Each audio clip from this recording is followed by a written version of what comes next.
অসমৰ লগতে দেশ বিদেশৰ বিভিন্ন ধৰণৰ খবৰ লৈ আহিছোঁ। খবৰকেইটা খুবেই গুৰুত্বপূৰ্ণ, গতিকে ভিডিঅ'টো অলপো স্কিপ নকৰাকৈ শেষলৈ চাই যাব। নিতৌ এনেধৰণৰ খবৰ পাই থাকিবলৈ আমাৰ চেনেলটো ছাবস্ক্ৰাইব কৰি ৰাখিব আৰু এটা কৰি লাইক কৰি আমাক উৎসাহিত কৰিব। আহক এতিয়া আমি ভিডিঅ'টো আৰম্ভ কৰোঁ। এই মুহূৰ্তৰ কেইটামান গুৰুত্বপূৰ্ণ খবৰ। চৰকাৰী পকী ঘৰৰ তালিকাত সোমাইছে বহু ভুৱা হিতাধিকাৰীৰ নাম। কেঁচা ঘৰ থাকিলেহে পাব পকী ঘৰ। দুৰ্নীতি কৰাসকলৰ বিৰুদ্ধে কঠোৰ হ'ব চৰকাৰ। চৰকাৰী পকী ঘৰৰ তালিকাত সোমাইছে বহু ভুৱা হিতাধিকাৰীৰ নাম। কেঁচা ঘৰ থাকিলেহে চৰকাৰী পকী ঘৰ লাভ কৰিব। চৰকাৰী পকী ঘৰত বহুতো দুৰ্নীতি হোৱা দেখা গৈছে। গোহালিৰ ফটো মাৰিও যধে মধে হিতাধিকাৰী বঢ়াইছে সংখ্যা।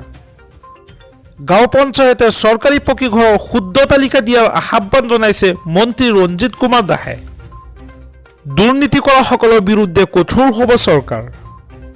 চৰকাৰী পকী ঘৰৰ তালিকাত দুৰ্নীতি কৰা জীৱিকা সখী গাঁও পঞ্চায়তৰ সভাপতিও যাব লাগিব জেলত।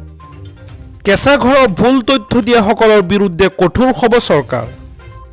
আপুনি এতিয়াও কেঁচা ঘৰত আছে যদি চিন্তাৰ কোনো কাৰণ নাই। চৰকাৰে পুনৰ 10 লাখ নতুন ঘৰ প্ৰদান কৰিব। এটকাও ঘোচ নিদিয়াকৈ যোগ্য হিতাধিকাৰীসকলে লাভ কৰিব চৰকাৰী পকী ঘৰ। পুনৰ নতুনকৈ 15 লাখ পৰিয়ালে লাভ কৰিব চৰকাৰী পকী ঘৰ। 15 লাখ চৰকাৰী পকী ঘৰত অনুমোদন দিছে প্ৰধানমন্ত্ৰী নৰেন্দ্ৰ মোদীয়ে। আজি আমাৰ পৰৱৰ্তী খবৰটি খুবেই গুৰুত্বপূৰ্ণ, এটা big breaking news. Lakh lakh মহিলাই কেৱল মাত্ৰ 300 টকাতে লাভ কৰিব ৰন্ধন গেছ। ৰাজ্যৰ লাখ লাখ মহিলাৰ বাবে আহি গ'ল ডাঙৰ খবৰ। এটা মাত্ৰ কাম কৰিলে লাভ কৰিব ৰন্ধন গেছৰ চিলিণ্ডাৰ কেৱল মাত্ৰ 300 টকাতে। 20 লাখ পৰিয়ালে লাভ কৰিব এই বৃহৎ সুবিধা। মুখ্যমন্ত্ৰী সুলভ ইন্ধন আঁচনিৰ জৰিয়তে লাভ কৰিব এই বিশেষ সুবিধা। লাখ লাখ অৰুণোদয় হিতাধিকাৰীসকলৰ বাবে ৰাজ্য চৰকাৰে দিছে এই সুবিধা। পূৰণ কৰক মুখ্যমন্ত্ৰীৰ সুলভ ইন্ধন আঁচনিৰ প্ৰপত্ৰ। এই প্ৰপত্ৰ পূৰণ কৰি জমা দিলেই লাভ কৰিব 250 টকাৰ ৰাজ সাহায্য। প্ৰতিটো ৰন্ধন গেছৰ চিলিণ্ডাৰত অৰুণোদয় হিতাধিকাৰী পৰিয়ালে লাভ কৰিব এই সুবিধা। ৰেচন কাৰ্ড থকা প্ৰতিটো পৰিয়ালে লাভ কৰিব এই সুবিধা। এই আঁচনিৰ সুবিধা লাভৰ বাবে আপোনাৰ আধাৰ কাৰ্ডৰ নম্বৰ সন্নিৱিষ্ট কৰিব লাগিব আৰু লগতে পঞ্জীয়নভুক্ত মোবাইল নম্বৰ দিব লাগিব। ইয়াৰ লগতে অৰুণোদয় হিতাধিকাৰীৰ নাম আৰু অৰুণোদয় আদি শুদ্ধভাৱে দিব লাগিব। এই সকলোবোৰ ঠিক থাকিলে প্ৰপত্ৰ পূৰণ কৰি দিলেই লাভ কৰিব 250 টকাৰ ৰাজ সাহায্য। পলম নকৰি আজিয়ে সংগ্ৰহ কৰক এই প্ৰপত্ৰ আৰু লাভ কৰক এই আঁচনিৰ সুবিধা। যদিহে আপুনি এতিয়ালৈকে অৰুণোদয় আঁচনি লাভ কৰা নাই তেন্তে শীঘ্ৰেই কৰক আবেদন। ৰাজ্যৰ প্ৰতিগৰাকী মহিলাই লাভ কৰিব অৰুণোদয় আঁচনি। অৰুণোদয় আঁচনিৰ নামত কোনোবাই ঘোচ বিচাৰিলে লগে লগে দিব পাৰিব আপুনি অভিযোগ। ইতিমধ্যে অসম চৰকাৰে মুকলি কৰিছে 6টা বিশেষ ফোন নম্বৰ আৰু ইয়াৰে প্ৰথম নম্বৰটো হৈছে 6026903418। দ্বিতীয়টো হৈছে 6026903483। আনহাতে 6026901243 নম্বৰত হোৱাটছআপ যোগে দিব পাৰিব অভিযোগ। আৰু লগতে টল ফ্ৰী নম্বৰো মুকলি কৰা হৈছে 180034536767। 03612462295 নিয়ন্ত্ৰণ কক্ষৰ নম্বৰো মুকলি কৰিছে চৰকাৰে। আৰু লগতে মেইল কৰিব পাৰিব complaints.vac@gmail.com। এটা বিগ ব্ৰেকিং নিউজ। খালী হৈ থকা একাউণ্টৰ পৰা ছেকেণ্ডতে উলিয়াব পাৰিব 10,000 টকা। এতিয়া আপোনাৰ একাউণ্ট শূন্য বেলেঞ্চ হ'লেও এটিএমৰ পৰা উলিয়াব পাৰিব 10,000 টকা।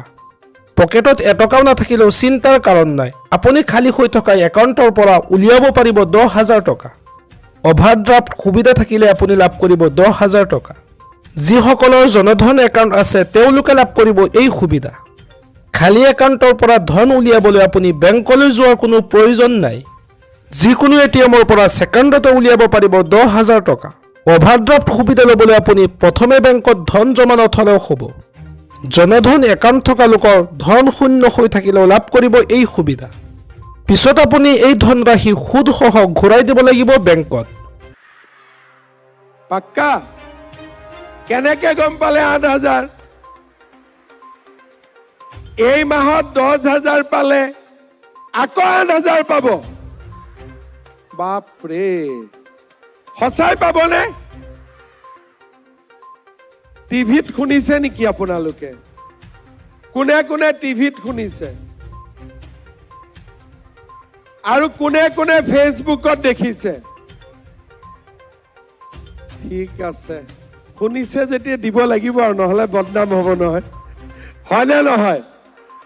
এতিয়া আপোনালোকে চাওক, এই চৰকাৰখনে ফেব্ৰুৱাৰী মাহৰ 4 তাৰিখে দিব 10,000, ফেব্ৰুৱাৰী মাহৰ 20 তাৰিখে দিব 8,000, আকৌ ভৱিষ্যতে দিব 25,000, আকৌ দিব 50,000। আগতে কোনোবা চৰকাৰে মহিলাসকলক ইমান সহায় কৰিছিলে নেকি?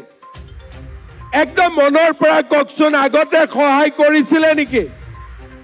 মই কিন্তু জোৰ কৰা নাই কবৰ কাৰণে, আপোনালোকে নিজে কওক, আগতে কোনোবা চৰকাৰৰ পৰা এনেকে সহায় পাইছিলে নেকি?